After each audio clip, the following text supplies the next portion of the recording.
Mana saya dulu kembali? Ditemani saya ya. Thank you. Kalau Bapak Ibu suka judul khotbah, judulnya begini, Kingdom Blessings, berkat-berkat kerajaan. Ya, saya mau bicara berkat malam hari ini.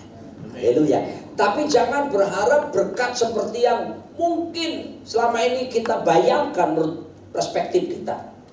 Karena kalau kita dengar kabar berkat, maka kalau kita hanya sisi berkatnya, ini bisa berbahaya. Karena orang cenderung akhirnya mendengarkan bentuk Injil yang lain, namanya the prosperity gospel, Injil kemakmuran. Beritanya begini, saudara percaya Yesus, kalau percaya Yesus kamu yang miskin jadi kaya. Percaya Yesus, yang hari ini kamu ke gereja naik sepeda motor, tidak lama lagi kamu punya mobil. Percaya Yesus, hari ini kamu kontrak rumah, sewa rumah, tidak lama lagi kamu punya rumah sendiri. Nah itu banyak diberitakan begitu. Dan orang suka dengan berita-berita yang seperti ini. Mari kita lihat dalam perspektif kerajaan Allah, sebetulnya berkat itu apa gitu. Nanti kita akan ketemu berita bahwa berkat itu melampaui uang. Berkat itu melampaui sesuatu yang kita bayangkan seperti kekayaan materi, saudara. Ya, mari saya akan tunjukkan pada saudara, ketika Tuhan memberkati, Tuhan juga punya tujuan, saudaraku ya. Bukan sekedar kita jadi kaya, jadi terkenal atau apa. Gak salah loh jadi kaya, gak salah jadi terkenal. Saya tidak anti itu. Alkitab menyatakan gak ada apa-apanya, gak apa-apa itu ya, asal ditempuh dengan cara benar. Tetapi kalau kita berorientasi hanya kepada berkat ya, maka akan ada hal-hal yang justru melenceng daripada apa yang Tuhan inginkan. Maka saya harus menjelaskan apa yang disebut dengan the original purpose. We have to go back to the original purpose. Kita mesti kembali kepada maksud awal. Kenapa Tuhan itu memberi berkat? Nah ini jelas ini ya. Kenapa saya harus berkata pada maksud awal? Ternyata dalam penyebarannya selama ini telah terjadi deviasi, penyimpangan, saudaraku ya. Deviasi itu berbahaya loh ya. Saya pernah mendengar cerita tentang bagaimana, bukan mendengar, tapi saya juga melihat. Kalau saudara bisa lihat di Google, lagi googling. Saudara tahu angka 007? Itu angka apa? James Bond. Ya. Bagi dunia perfilman Hollywood, itu angka yang mendatangkan keuntungan besar. Setiap kali filmnya James Bond, itu selalu box office, menghasilkan keuntungan, saudaraku, bisa ratusan juta dolar ya. Nah tetapi angka 007 buat dunia penerbangan Korea Selatan justru angka memilukan. 1 September tahun 83 sebuah penerbangan dari JFK New York kembali ke Seoul, Gimpo tepatnya waktu itu, belum ada Incheon, Gimpo, transit lebih dulu di Anchorage di Alaska. Dan terbang mereka menuju ke apa yang disebut dengan Gimpo, Korea Selatan. Nomor penerbangannya adalah B747-007. Nah, pada waktu itu belum ada sistem navigasi yang disebut GPS, Global Positioning Satellite. Yang ada pada waktu itu cuma titik-titik koordinat. Jadi pilotnya harus taat mengikuti titik-titik koordinatnya. Entah kenapa dari Anchorage, Alaska itu, pilot itu sejak berangkat tidak taat sistem navigasi. Perbedaannya tidak banyak, hanya sekitar 1 derajat.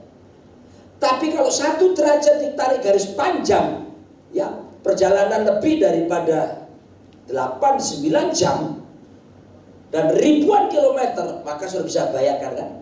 Seharusnya menuju ke sini, karena dari awal telah terjadi deviasi, penyimpangan, makin lama membesar, dan sampai akhirnya mereka ada di atas Laut Okhotsk, zona militer Uni Soviet. Pada waktu itu ditangkap oleh radar Uni Soviet sebagai pesawat mata-mata, dan akhirnya dikirim Sukhoi.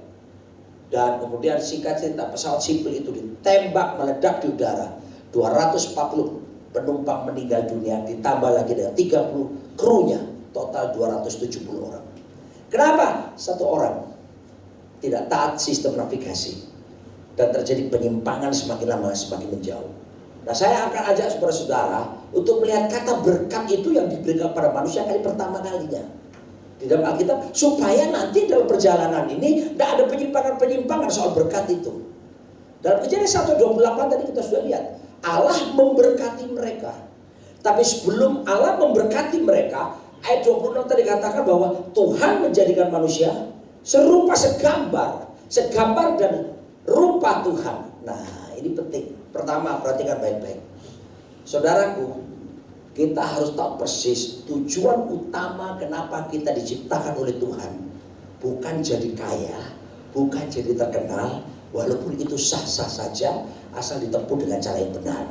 Tapi tujuan utama kita diciptakan oleh Tuhan, dan itu menjadi tujuan utama setiap kita sampai hari ini. Saudara, saya diciptakan supaya menjadi serupa, segambar dengan Tuhan. Amin. Ini the main goal of our life. Tujuan utama itu. Taruh di hati saudara bahwa keserupaan Kristus itu tujuan utama dalam hidup kita. Kalau enggak, saudaraku, saya tadi singgung soal kekayaan dan popularitas. Itu kekayaan popularitas itu kalau saya ibaratkan, saudara menyeberang ke sebuah sungai, ke tepian yang berikutnya. Tepian berikutnya itu saya katakan itu tujuan utama kita. Oke? Kekayaan dan juga popularitas itu seperti batu-batu pijakan yang kita injak untuk sampai kepada seberang sungai tersebut. Nah, kalau saudara berhenti di batu pijakan tadi, kekayaan atau popularitas, ketika ada banjir besar datang, yang terjadi apa? Saudara akan hanyut. Makanya kita mesti sampai kepada tujuan di sana. Tujuan di sana itulah keserupaan seperti Kristus. Camkan baik-baik ya. Itu yang harus nomor satu saudara pikirkan. Jadi kalau saudara berbisnis, saudara pelayanan, saudara berumah tangga, saudara melakukan aktivitas apapun, saudara harus pastikan tujuannya yang utama adalah kunci A. Kunci A. Bukan kunci A-nya tujuannya, tapi saya suka nyanyi ya. Kalian mengingatkan saya pada album-album lama saya ya. Suka cita lah, jadikan kami sehati lah. Itu lagu-lagu di bawah tahun 2000 saudara. Itu beberapa belum lahir. Jadi ini tujuan utama kita. Camkan ya. Menjadi seperti Kau Yesus, menjadi seperti Kau Yesus, menjadi sempurna dalam seluruh hidupku. Oke, sebelum saya melangkah soal berkat, ingat, apa tujuan utama hidup saudara? Jadi serupa seperti Kristus. Dalam bahasa lain dikatakan imago Dei, Christ likeness, keserupaan dengan Kristus. Itu tujuan utama. Sudah ya? Melampaui kekayaan, melampaui popularitas. Saya kalau melihat benda-benda yang mencurigakan di sini ya. Ada 6. Aduh, iya, enak banget. Saya bilang tujuan utama, kelihatan roti. Tujuan utama kita bukan roti, tujuan roti. Keserupaan Kristus. Itu jatuhnya pemain musik sama singer rupanya ya. Ya, boleh juga sih kalau ide saya. Oke, gini, saya lanjutkan. Saya terganggu. Oke, jadi jelas ya. Sekarang pelayananmu, hidupmu, apapun yang kamu bangun sekarang, pastikan loh ya, tujuannya keserupaan Kristus. Kalau enggak, evaluasi. Kamu kan deviasi tadi, tidak pada tujuan yang Tuhan inginkan. Oke, istilahnya we miss the goal, meleset. Kata dosa itu, dosa kata Yunaninya itu hamartia. Hamartia itu artinya missing the target, melenceng dari sasaran, meleset dari sasaran. Saudara pernah dengar istilah kejuaraan memanah level dunia? Waduh, saudaraku, yang finalisnya salah satunya Indonesia. Ada kejuaraan memanah, saudaraku. Jarak memanahnya 50 meter. Dari sekian negara yang ikut, hanya 3 negara yang masuk final. Ya, Amerika Serikat, Inggris, dan Indonesia. Keren. Lalu sekarang masuk babak finalnya sekarang. Memananya sasarannya beda. Sasarannya adalah manusia yang ditaruh benda tertentu di atas kepalanya. Pertama Amerika. Jaraknya 50 meter. Dia berkata, I want a watermelon please. Minta apa? Watermelon, semangka. Semangka. Dia kan sebesar kepala manusia, lebih gede lah. Jarak 50 meter, dia panas. Jep, pasti kena di tengah jep. Wah, semua tepuk tangan. Wartawan datang tanya, who are you sir? I'm Rambo. Oh Rambo. Rambo, saya nonton film Rambo 1-4. Itu jago mana kan? Waduh. Ya peserta kedua, finalis kedua. Dia bilang, I don't want a watermelon, I just want an apple. Apel lebih kecil kan? Lalu 50 meter ditembakkan, bus sampai apelnya terbelah jadi 2. Sakti saudaraku ya. Wah, tepuk tangan semuanya. Lalu wartawan datang. Who are you? I'm Robin Hood from Nottingham Forest. Wah, Robin Hood kita tahu ya, filmnya Robin Hood. Sakti saudara. Ketika dari Indonesia, orang Semarang lagi Pak. Ya bahasa Semarang mau Jawa itu medok bahasanya. I don't want watermelon or apple. I just want a hair fruit. What? Hair fruit. Rambutan gitu ya. Rambutan. Hair fruit. Are you sure? Yes. Why not? Betul sudah ditembakkan. Dia agak lama karena dia harus tenang. Dia minta semua orang. Dia harus kena saudaraku, jidat orangnya. Lalu sesudah itu wartawan datang berkata, who are you? Dia jawab, I'm sorry.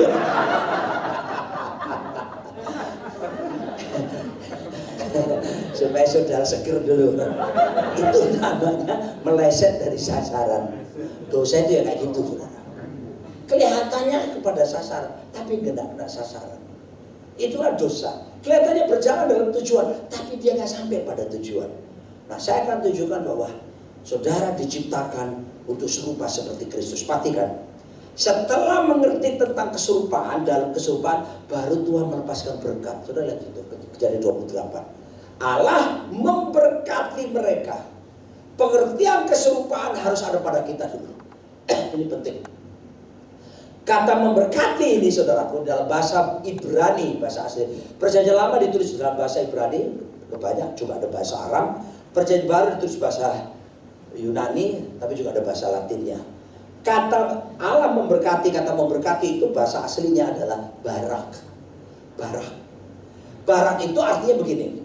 Barak adalah sebuah kuasa atau kemampuan yang diberikan Tuhan supaya kita manusia dapat melakukan tujuan-tujuan yang Tuhan tetapkan dalam hidup kita. Saya ulangi.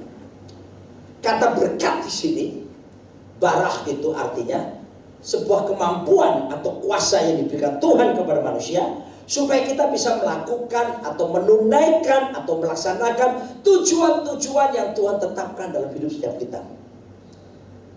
Tidak ada barak, tidak ada berkat, gak ada kingdom blessing ini, saudara dan saya tidak akan pernah bisa melakukan tujuan-tujuan Tuhan. Amen. Paham maksud saya? Termasuk tujuan keserupaan. Saudara butuh berkat Tuhan. Amen. Ini melampaui kekayaan saudara kan? Beda dengan banyak diajarkan orang. Jadi saudaraku, barak di sini penting. Perhatikan, barak ini sebab. Baru yang lainnya itu akibat. Nah sekarang banyak pengajar berkata, kalau kamu buat ini, kamu buat itu, maka ini kamu nanti akan diberkati. Berarti ya, berkat sekarang adalah akibat. Padahal berkat menurut original purpose yang awal itu sebabnya. Saudara pernah belajar hukum sebab akibat? Nah ini, karena diberkati, maka saya bisa melakukan tujuan. Saya bisa bersama Tuhan berjalan dalam keserupaan. Saya bisa melakukan tugas apa? Bahasa Inggrisnya itu bukan beranak cucu. Be fruitful. Berbuah-buah. And multiply. Bertambah banyak.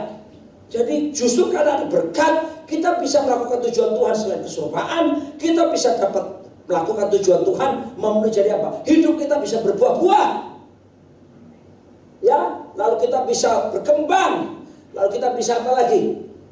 Memenuhi bumi, menaklukkannya, subdue it, bahkan berkuasa atas ikan-ikan di laut dan burung-burung udara, atas segala binatang yang merayap di bumi. Come on, berkat datang duluan. Saya harus kasih tahu, berkat penting bagi kita. So, tanpa berkat yang disebut kingdom blessing, saudara, saya tidak akan pernah mampu melakukan tujuan-tujuan Tuhan dalam hidup saudara. Nah, jadi apa yang harus kita harapkan? Jangan berpikir, oh berkat supaya saya kaya. Saudaraku, berkat ini melampaui kekayaan. Kamu boleh kaya, tapi kalau kamu tidak melakukan tujuan Tuhan, tak mungkin kamu sampai dalam kerajaan surga. Tapi kalau kamu dapat kingdom blessing, tergantung sekarang. Kamu kerja keras gak? Kamu menggunakan semua potensi gak?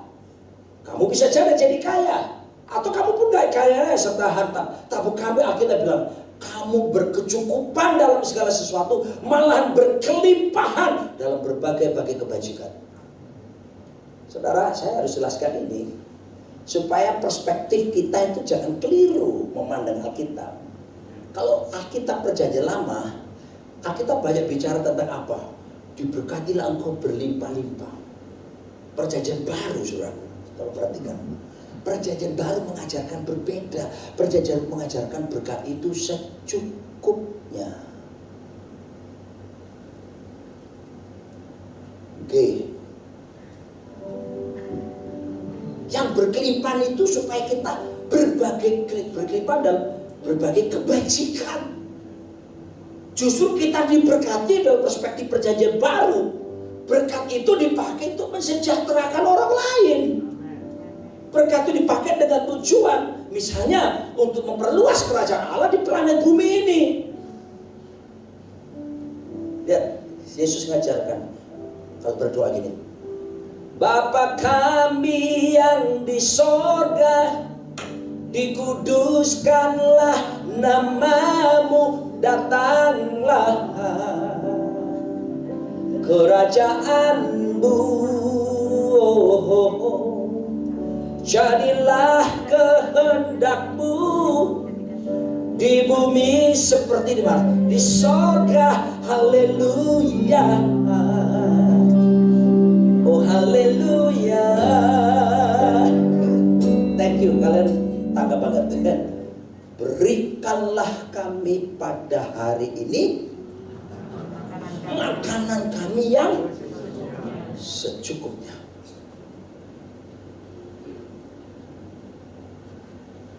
Saudaraku, cukup itu indah asal ada dalam berkat Tuhan. Amin. Karena kita selalu membayangkan kaya raya. Cukup itu indah. Karena memang itu yang Tuhan mau. Kamu justru berkelimpahannya dalam berbagai kebajikan. Jadi perspektif ini harus, ini yang disebut dengan kingdom mentality, mentalitas kerajaan. Hidup cukup itu indah, saudara. Istri satu, cukup. Suami satu, cukup.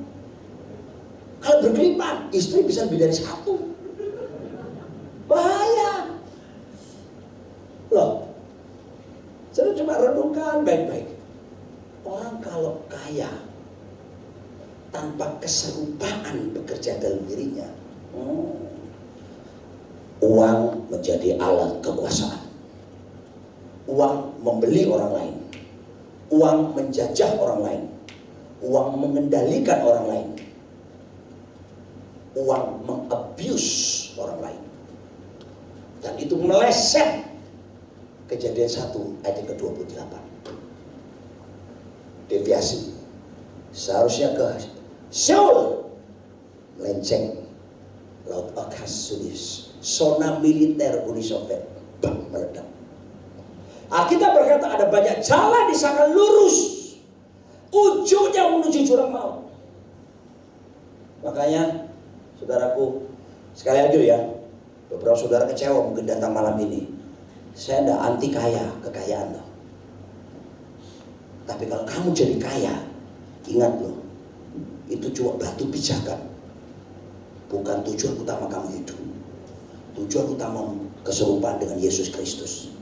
Itu harus jadi hal yang utama. Kalau tidak percaya saya, kamu akan egois, kamu akan sombong, kamu akan merendahkan orang miskin. Kamu tidak akan pernah bisa menerima pendapat orang lain karena kamu merasa bahwa kamu punya lebih daripada yang lain. Kalau tidak ada keserupaan dalam Kristus.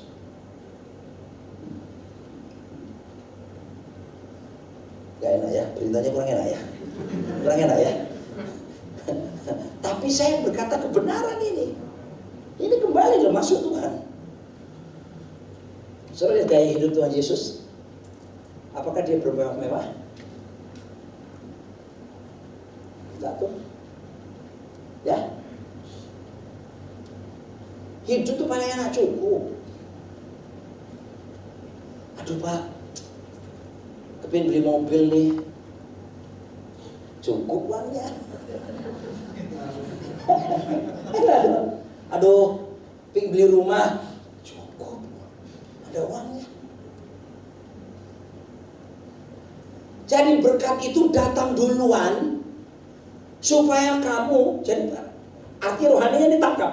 Kemampuan atau kuasa yang Tuhan berikan kepada kita, supaya dengan kemampuan itu kamu bisa melakukan tujuan-tujuan Tuhan dalam hidup saudara. Salah satunya adalah keserupaan dengan Tuhan tadi. Lalu kita bisa multiplikasikan berbuah-buah, hidup kita jadi berkat, berbuah saudaraku. Karena Tuhan mencari buah. Kalau ada satu orang dikasih 1 talenta, minimal nanti kembali ke Tuhan dapat 2. Yang dikasih 2 talenta minimal jadi 4, yang 5 minimal jadi 10. Itu namanya berbuah. Kalau orang cuma 1 tetap 1, Tuhan marah. Kenapa Tuhan marah? Selain orang itu malas, Tuhan sudah kasih kingdom blessing, gak dilakukan. Ada bagian Tuhan, ada bagian kita. Bagian Tuhan memberkati, bagian kita melaksanakan semua ketentuan yang Tuhan mau dalam hidup kita.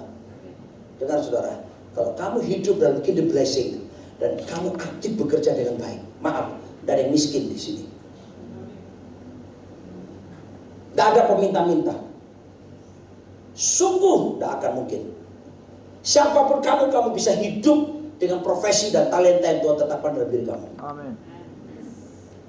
Saya punya teman namanya Dr. Jarod Wijanarko. Teman saya ini dulu pengusaha. Dia pemegang franchise sekolah Happy Holy Kids. Dan dia buka bisnis, punya pabrik untuk pakai tas sekolah, sepatu dan anak-anak. Singkat cerita, waktu pandemi kegoncangan terjadi dalam usahanya.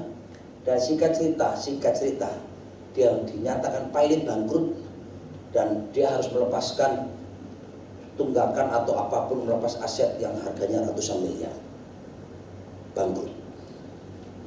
Oke? Lalu gimana dong sekarang? Saudara, tolong orang muda bedakan antara job dengan work.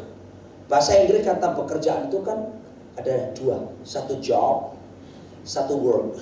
Kalau job itu kamu bekerja karena memang keterampilanmu.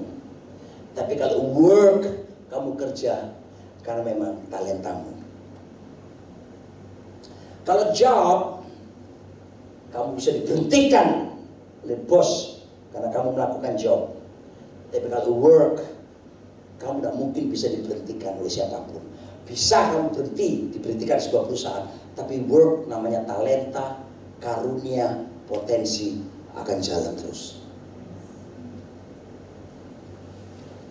Kalau job bisa diambil sama orang lain, tapi kalau work tak mungkin diambil oleh siapapun, karena dia ditanam sama Tuhan di dalam dirimu. Potensi, bakat, karunia dan sebagainya. Oke, saya cerita lagi Pak Jarod. Dia melakukan job kan selama ini bangkrut. Dia kembali kepada work yang Tuhan kasih. Talenta utamanya apa? Melukis. Pak Jarod mulai melukis di rumahnya. Work from home, udah gak ada kerjaan lagi. Pandemi, bangkrut. Ya sudahlah, melukis dia. Gara-gara dia melukis, saudaraku. Mulai dia masukkan Instagramnya dia. Lukisannya dibeli banyak orang, saudara. Puluhan juta pertama. Sampai seluruh Indonesia, ke Papua sana, orang pada beli. Sampai luar negeri Amerika. Tahun lalu teman saya ini sampai pergi ke Amerika, naik pesawat bisnis kelas, saudaraku. Gara-gara lukisan. Di Amerika ada orang beli lukisan-lukisannya. Dan dia beritahu sama saya, Pak Roni, saya hidup sekarang karena lukisan saya. Itu word namanya. Dan dia mengerti sekarang karena ada kingdom blessing. Semua potensinya dikeluarkan. Itulah berbuat tadi itu.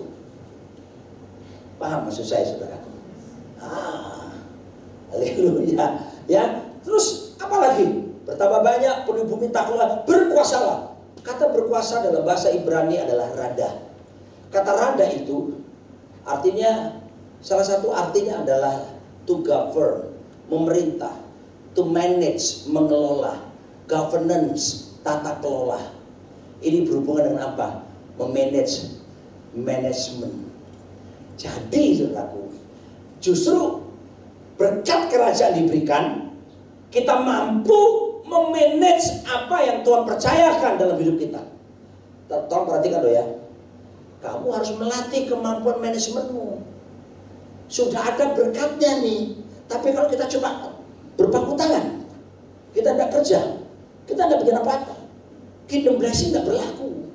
Dia ada. Saya tunjukkan cara kerja kingdom blessing. Misalnya ada suami istri yang datang ini.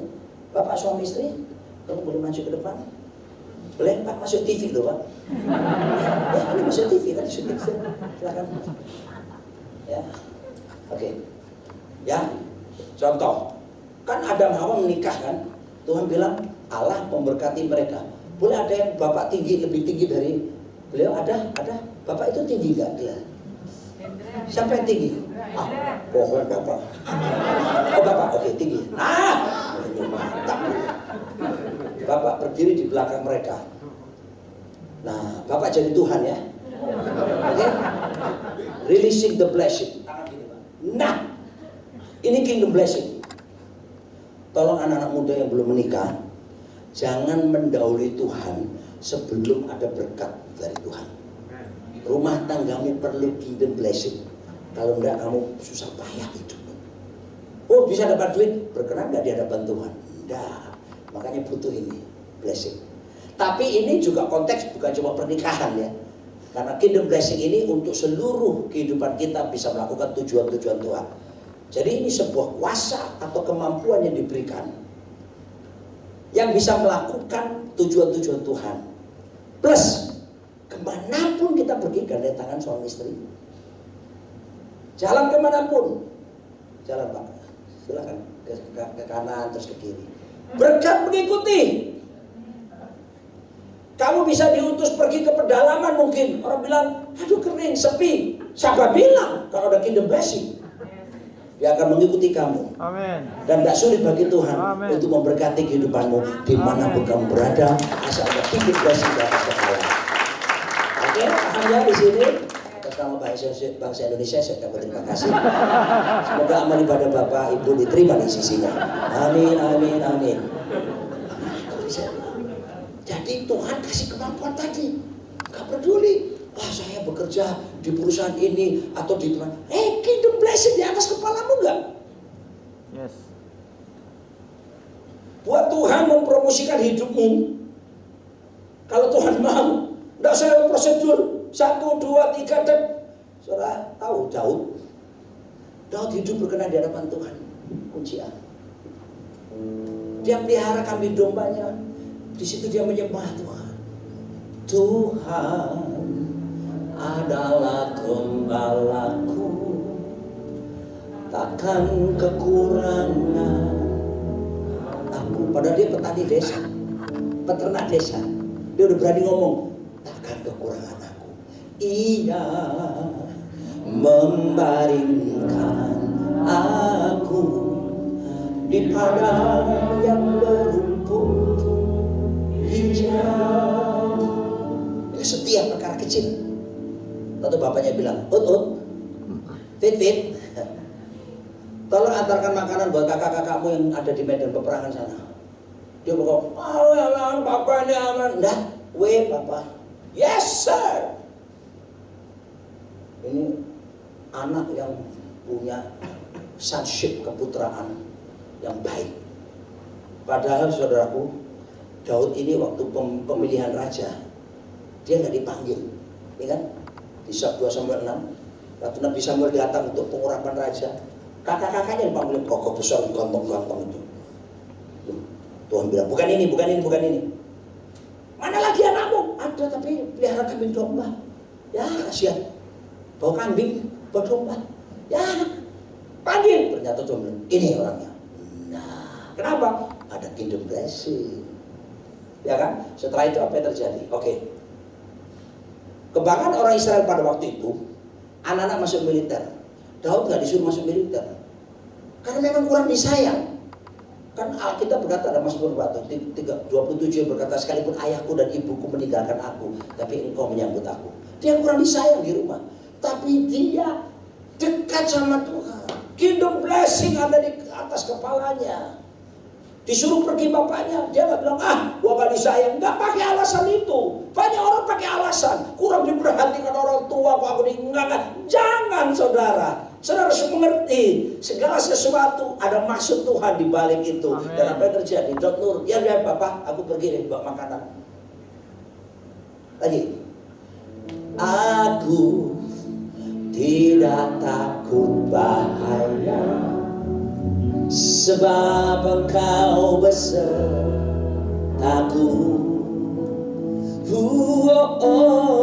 Gadamu dan tongkatmu, itulah yang menghibur aku. Dia kaget, ternyata orang Filistin lawan orang Israel. Satu orang berdiri, siapa yang berani melawan aku? 1 lawan 1. Kalau aku kalah, maka bangsaku jadi budakmu. Tapi kalau kamu kalah, kamu jadi budak bangsa kami. Saya berani. 40 hari tidak ada yang maju. Tiap pagi dan petang dia menantang. Daud datang, ngajar orang ini.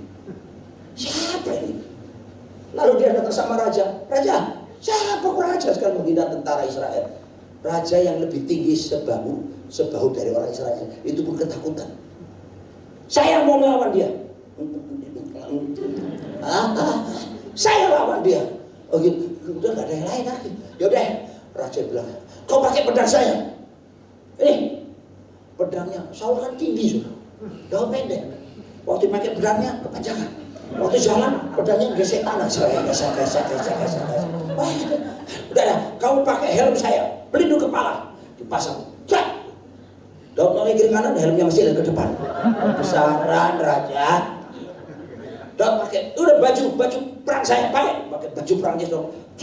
Long dress. Berat raja. Terus gimana dong? Saya butuh 5 batu saja. Kenapa 5 batu? Banyak orang bilang gini, 5 batu itu 5 anugerah. Angka anugerah. Kalau saya sih enggak lah. Memang 5 itu angka anugerah menurut ilmu teologi. Tapi saya pikir kalau 10 keberatan. Betul. 5 aja. Kalau lari sambil mengumban 1, nggak kena masih ada 4. Tapi dekat lagi nggak kena 1 masih ada 3. Kan gitu kan? Kita aja praktis pikirannya. Ini angka anugerah. Terlalu rohani. Keberatan Pak 10, 5 cukup. Oke. Lalu Daud mengumbankan cerita itu sekali sambil lari ke depan, bang kena jidatnya, bang langsung mati. Lalu diambil pedangnya dia musuhnya dan dipenggal kepalanya. Dengar saudara, sesudah apa yang terjadi? Promosi langsung setara sama jenderal. Saudara, buat Tuhan mempromosikan itu tidak sulit. Asal kamu tempuh semua proses-proses kehidupan. Soal waktu Tuhan yang punya. Sekarang kalau kamu lulus dari akademi militer di Indonesia, lulusan kalau saya lihat 2 ya, Pelda, habis itu Peltu, habis itu Letda, Letu, Kapten, Mayor, Letnan Kolonel, baru Brigadir Jenderal, Mayor Jenderal, Letnan Jenderal, baru Jenderal. Dan terakhir, tangent, tetangga jenderal. Artinya udah pensiun. Tiap tingkatan butuh 3 tahun minimal rata-rata, kecuali berprestasi. Butuh berapa tahun sampai ke sana? Tapi kalau Tuhan buat Daud sekali berbuat, bam, langsung dari orang biasa jenderal. Kenapa? Kingdom blessing. Mau apa sekarang? Dia lakukan bagiannya. Dia berani lawan itu. Kalau seperti kakak-kakaknya, udah pulang, tidak akan diangkat. Pernah ngerti maksud saya di sini? Tuhan sudah kasih kingdom blessing. Tapi kalau Anda melakukan bagian saudara, saudara tidak mendapatkan apa-apa. Maka itu maksimalkan bagian saudara. Dan yang terakhir sekarang, kejadian 2 ayat yang ke-15. Ayat yang terakhir. Boleh 2 menit lagi Pak ya? Haleluya. Lalu kita akan berdoa bersama-sama. Tuhan Allah mengambil manusia itu dan menempatkan di Taman Eden untuk mengusahakan dan memelihara taman itu. Perhatikan, setelah terima kingdom blessing, gak suruh santai-santai. Oh, ini Eden, the place of the presence of God, hadirat Tuhan. Jadi kita nyembah saja. Enggak tuh. Perintah Tuhan pertama, bukan penyembahan, bukan menyembah. Perintah Tuhan kepada manusia setelah kingdom blessing, disuruh mengusahakan. Di situ bahasa Ibraninya abad, suruh kerja. Arti berikutnya abodah, sama dengan menyembah. Jadi maksudnya apa? Pekerjaanmu seharusnya merupakan wujud penyembahanmu di hadapan Tuhan. Anda bekerja apa saja, Anda harus mengekspresikan itu penyembahanmu, Pak. Sorry, boleh air minum sebentar. Thank you, Pak. Pekerjaanmu itu wujud penyembahanmu. Penyembahan itu bukan sekedar waktu kita ngangkat lagu pujian lalu angkat tangan. Kalau kamu kerja dengan sungguh-sungguh, dengan rajin, Kolose 3:23 berkata, segala sesuatu yang kamu lakukan, lakukan dengan sungguh-sungguh seperti itu Tuhan dan bukan untuk manusia. Kolose 3:23, that's your worship. Itu penyembahan. Jadi siapapun saudara kalau kerja jangan setengah-setengah. Saudara kingdom blessing kok. 1, 2, 3 baca. Apapun juga yang kamu perbuat, perbuatlah dengan segenap hatimu seperti itu Tuhan dan bukan untuk manusia. Ini penyembahan. Jadi kerja di kantor apapun. Kalau ada di sini Anda cleaning service, jadilah cleaning service yang mahir seperti Michelangelo membuat lukisan. Kalau ada di sini cleaning service, bekerja sekuat tenaga sebagaimana Beethoven membuat lagu-lagu. Ngerti maksud saya di sini sekarang? Excellency harus ada pada diri kita. Kalau saudara lakukan itu, dengar sekarang, tidak ada satupun jadi pengemis di sini. Tidak akan saudara jadi orang miskin. Saudara pasti akan jadi orang-orang yang diberkati untuk memberkati. Jangan Tuhan Yesus memberkati. Siap-siap kingdom blessing dicurahkan bagi kita. Membuat saya berkata, kita berdiri bersama-sama. Oh haleluya. Lagu apa ya?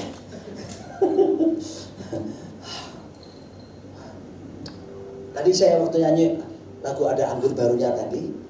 Kalau saudara belajar Alkitab, siapa yang suka minum wine di sini? Karena saya ada masalah dengan lambung saya GERD, jadi saya mengurangi minum wine.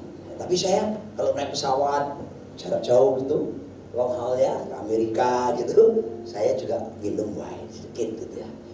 Saudara harus tahu, anggur yang mahal itu bukan anggur baru. Anggur yang mahal itu anggur yang lama. Di Alkitab dibilang waktu Yesus buat apa? Air jadi anggur itu bahasa Yunaninya kalos. Bukan anggur baru, Pak. Anggur yang berkualitas. Itu hebatnya. Jadi kalau bikin lagu lain kali jangan pakai kata anggur baru. Waktu saya nyanyi dulu, anggur baru murah. Ya kan? Ayo, pura-pura gak minum wine aja saudara. Oh, pura-pura. Saya pendeta, saya minum wine, tapi saya bukan pemabuk. Sesekali minum. Udah apa-apa. Kita bilang minum anggur juga nggak apa-apa. Untuk pencernaan kan. Timotius disarankan Rasul Paulus gitu. Jadi maksudnya gini loh, kita tuh mesti melihat semuanya tuh seperti apa yang Alkitab maksudkan, termasuk berkat tadi. Bukan sekedar jadi kaya raya, enggak. Supaya kamu bisa melakukan tujuan-tujuan Tuhan dalam kehidupan. Setuju? Oke. Ini aja puji kita. Lebih enak lagu ini. Ku renungkan firman-Mu siang dan malam, ku pegang perintah-Mu dan ku lakukan.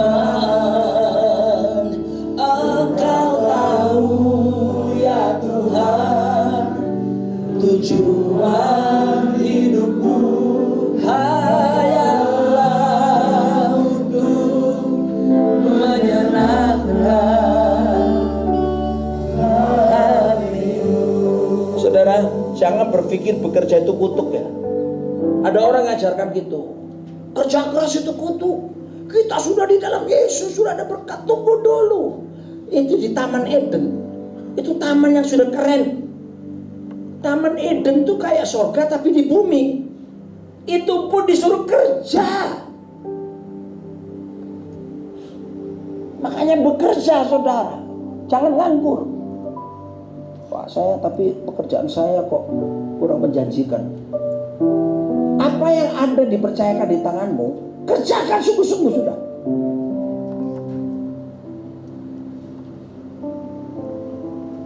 Saya punya kesaksian anak-anak rohani yang saya bina, saudara. Waktu saya merintis pelayanan di Kota Malang, tahun 2004 waktu itu, saya sudah mulai pelayanan merintis masuk tempat diskotik. Dan di situ, saudaraku, saya buat ibadah. Saya sewa tempat diskotik. Saya panggil anak-anak jalanan sama anak-anak yang di depan mall-mall yang bawa tip terus nari hip hop terus breakdance itu. Saya dekati mereka, saya bawa ke rumah, saya ajak makan. Mereka heran, Pak Pendeta, enggak apa-apa ya, enggak apa-apa. Ini kok pendeta mau ngajak makan, kok sepertinya mereka enggak layak. Saya belum makan. Lalu saya ajak ibadah. Saya suruh nyanyi, mereka breakdance. Bayangkan nyanyi, Jesus you are the savior of my soul. Itu kakinya, kepala di bawah, kaki di atas. Anak hip hop kan gitu kan. Gini terus kaki di atas. Saya dibilang pendeta sesat. Saya bikin perjamuan di tempat diskotik. Saya pakai jeans, dompet rantai, lalu t-shirtnya, kaosnya apa? You can see. Tapi saya jangkau mereka. Beberapa mereka terima Tuhan. Ada yang dari keyakinan seberang percaya Yesus. Singkat cerita, anak ini bertekun dan breakdance-nya. Saya bilang latihan ya. Lalu mereka ikut kejuaraan se-Malang, Jawa Timur, juara 1. Lalu kejuaraan se-Jawa Timur di Surabaya, juara 1 juga. Lalu kejuaraan nasional yang diselenggarakan oleh Global TV, VVTV waktu itu, juara 2 nasional. Lalu mereka mewakili Indonesia ke Singapura, turnamen internasional, nggak dapat juara. Tapi saya bilang sama anak-anak saya gini, anak-anak rohani, dengar ya, kamu walaupun penari hip hop di Indonesia sepertinya nggak dihargai, tapi kalau kamu tekuni, ini talentamu, ini workmu, kamu bisa hidup, nggak akan miskin. Amin Pak, amin Pak, amin.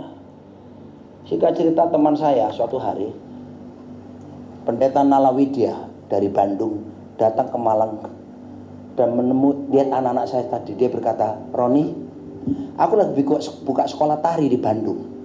Boleh tidak aku ajak anak-anakmu? Saya bilang mereka milik Tuhan. Saya panggil anak-anak, kamu mau nggak? Siapa Pak? Ke Bandung lah mereka. Singkat cerita sekarang, to cut the story short, hari ini anak-anak itu sudah punya rumah sendiri, sudah berumah tangga, dengan jadi guru tari hip hop saja. Gini loh saudara, kalau kamu lakukan ada kingdom blessing, kamu tidak akan mungkin miskin. Tapi ingat, kalau kamu sudah diberkati, jadilah berkat bagi banyak orang. Amin. Siap? Bahkan jangan tunggu diberkati. Sekarang jadilah berkat bagi banyak orang. Ayo kita berdoa. Bapa, hamba berhenti berbicara, tapi aku berdoa biarlah kebenaran ini memerdekakan setiap orang. Terima kasih Tuhan, karena firman-Mu itu ya dan amin. Saat ini kami mengangkat tangan di hadapan-Mu. Berapa banyak kita berkata, Tuhan, saya butuh kingdom blessing yang daripadamu. Dalam nama Yesus aku berdoa Tuhan, kingdom blessing itu dilimpahkan, yang memang menjadi bagian bagi anak-anak Tuhan.